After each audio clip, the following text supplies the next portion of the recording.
Man, it's been awesome to have you on the tour this week, the New England tour. How's the experience been from your perspective, Rob? It's been good. It's been really good. I think the project itself's very important. We've seen that from some of the feedback we've got, but it's also good to get home. Good to get back on the Gomeroi country. Yeah. So, been away too long. Yeah. Yeah. So, like, what's the experience like for you when you come back to this place and maybe come up here to the Lookout, or yeah. Yeah, I tell people it's like plugging your phone in. It's that recharge kind of a feeling that I get when I get home.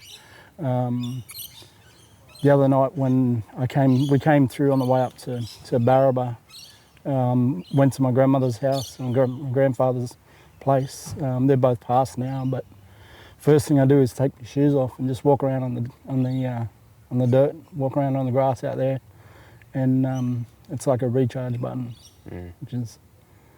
which is really good. I don't get that anywhere else. I suppose that's just because this is home. This is where this is where I grew up, so yeah, it's where I really connect to. Yeah. Well, it's not home for me, but this week has been really eye-opening, I suppose. Particularly, we've been bringing this kind of creative work, poetry, storytelling, films, to a range of communities, in regional New South Wales. And I think we found our experience in Barraba was pretty special. Tiny town, 1,000 people or so living there. This guy named Andrew, who took over the old pub 20 years ago and turned it into this kind of playhouse hotel with a theatre. How was your experience of maybe what you expected going into performing in that community, and then actually what it was like when we were there? Yeah, I didn't know what to expect. Like you say, Barraba is one of those tiny towns. 1,000 people total population. But I heard, like when you said that we'd got like 40 odd people that were going to come along, it was a bit of a surprise, because during the day there was like so many shops were closed. There was no people in town, and it was like very, very quiet, and I was a little bit worried. And then we got there that night and it just came alive. Heaps of people turned up. There was a lot of good feedback. A lot of the conversations weren't what I was expecting from a small country town. Yeah. Really accepting of the project. I think some of the feedback that I got was that quite often those little tiny towns, they don't get much. They don't get many services, they don't get much outreach, that kind of stuff. So they've got to come to bigger towns like Tamworth, in bigger cities like Tamworth. And it was good for them to be able to be grounded in their own place. Talk about some of the stuff that we talked about. Yeah, and I think they're difficult things to talk about anywhere, but there is probably a bit of an extra layer of stigma maybe in a small rural community about talking about suicide and just the vulnerability of being human. Yep. So, but I also think what it's shown me is maybe there's an extra layer there of the perception around it's hard to have these conversations, but once you open up the conversation, it's like turning the tap. Yeah. And I just found the other night after we shared, everyone wanted to come up and share, well, this happened in my family, or I went through this patch, or here's how I helped someone. And that was so encouraging. Yeah, and I think that comes with creating a safe space to be vulnerable. It takes some work to be able to create a place for audience members or for participants to feel safe and to feel their story, if they offer their story, that it's validated and that it's that it's appreciated, I suppose. Because quite often, like in those small country towns, a lot of the old men, you don't talk about your feelings, that's girl stuff, or that's, it's not seen as manly to talk about your feelings, but they either drown it with alcohol or you find them in the shed one day, because they don't talk about their feelings. So it's creating a space where you're able to have those people let their guard down, let their defences down. I think it was it was some really important but beautiful conversations happened. Yeah. This trip has kind of seen the whole spectrum. We went into the aged care facility in Barraba, and there were people there who are 98 years old. We're sharing these stories with them, and they're pointing at the back of the room and saying, "Oh, I went to primary school with such and such over there, and Yep. here we are in the old people's home." But then you got the opposite, where we went yesterday afternoon to the high school here, the boys' school, Farah in Tamworth, and walk into a room and there's maybe 150 year 9 and year 10 boys. You can feel the testosterone in the air. You could smell it. But that was pretty special. Like, how did you find the experience we had with the boys yesterday at school? Look, I think it was like a Barraba kind of an experience again. Didn't know what to expect walking into because I was once a year 9, year 10 boy myself, and I know that just that environment and the conversations you have and that kind of stuff. But to see so many young men engaged in the story and engaged in the conversations and that kind of stuff, it was heartening. It was heartening. Yeah. Yeah. And coming up afterwards, shaking hands, saying thank you, I love that. Yeah. For me, one of the most powerful moments of the whole trip, after we shared with those young guys there, we left the hall, and a young fella kind of timidly comes up, taps on the shoulder, and just says, puts his hand out, thank you. That was really helpful for me. And then he went on to share with us that he's lost, a best mate and his own dad to death by suicide.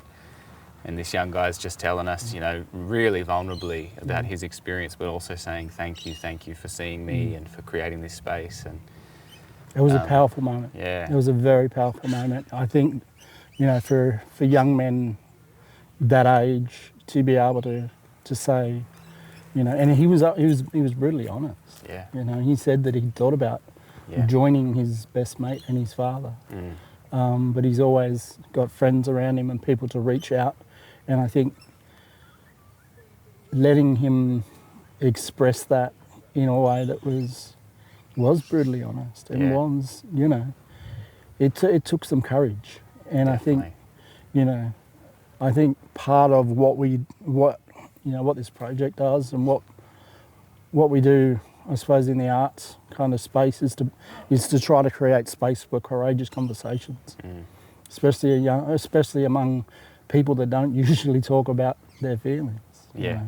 So to have that young guy come up and in tears, and talk about losing his friend, losing his father, he's gone down that path of thinking before, but he's found his way out. Yeah. And to say thank you for having those conversations here in there in that school, in that space, was powerful.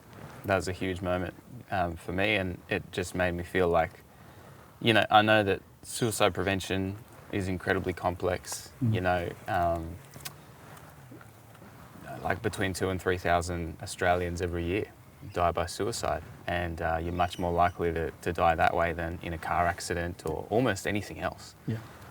Which is so tragic. And I know how complicated it is, but I think that this week has reminded me that in a way, as complex as it is, starting a conversation can be simple. It doesn't have to be rocket science to be able to be vulnerable and then invite the vulnerability of others. And I don't think you have to have a 45-minute performance to be able to do that. I think what we're doing is definitely a helpful catalyst, but I suppose I would just hope that anybody who might see this in the future or engage with it would be challenged to just be real with the people around you. I think like I said, just creating that space for the realness and creating that space where people feel comfortable. But like you say, it's not rocket science. It's not hard. Sometimes it's as simple as just saying, mate, how are you? How you going? It looks like you got something on your mind. Do you want to talk about it? Want to go and grab some chicken and chips? Want to, those kind of brief interactions sometimes bring out those important conversations. I share this story in the performance around how when I was,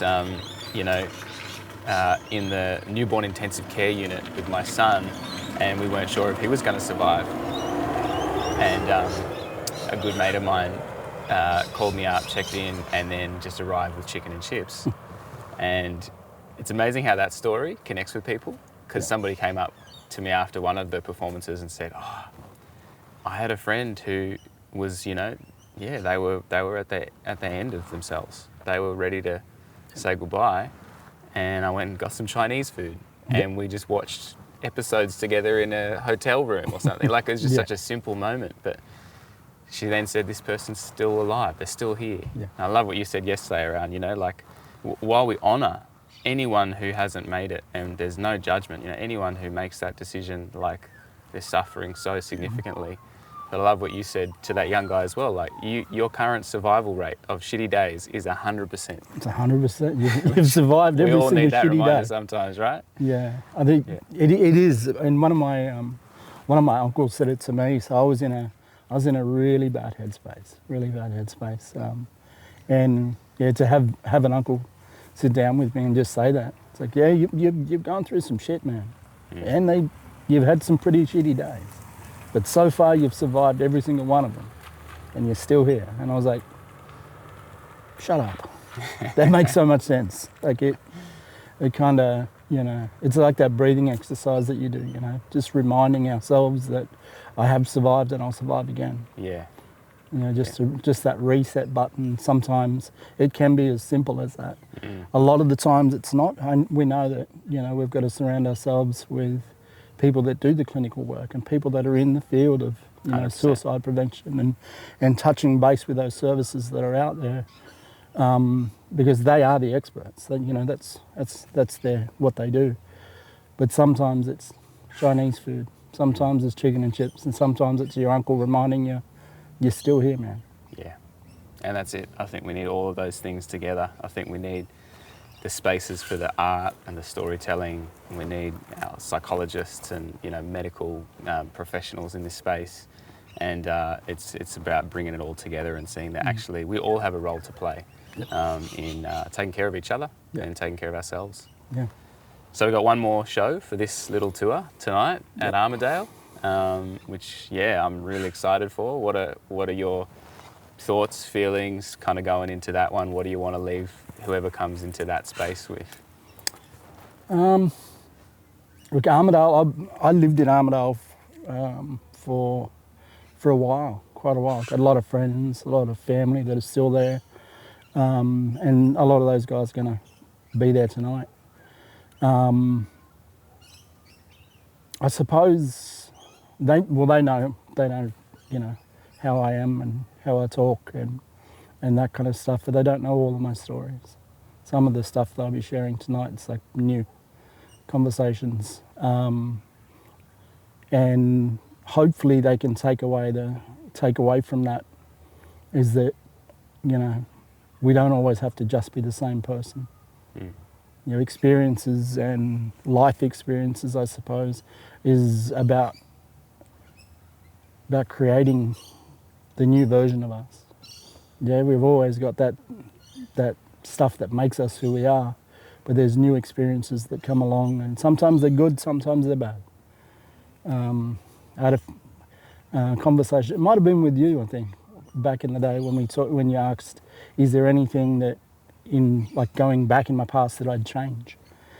And I said that no, like, even all the mistakes have turned me into the person that I am today. And I think it's being able to come to terms with that and say, yeah, we do make mistakes.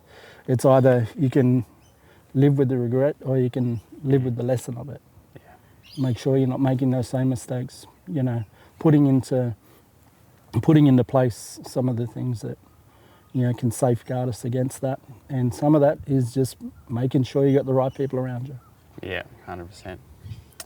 Well, man, speaking of which, I'm really grateful that you've been part of this project, part of this little tour, allowing me to share your story with a bunch of people in a bunch of places. You know, that's a gift and a privilege as well for me. So thank you. And yeah, hopefully we'll leave whoever comes out tonight with some things to think about. Can't wait.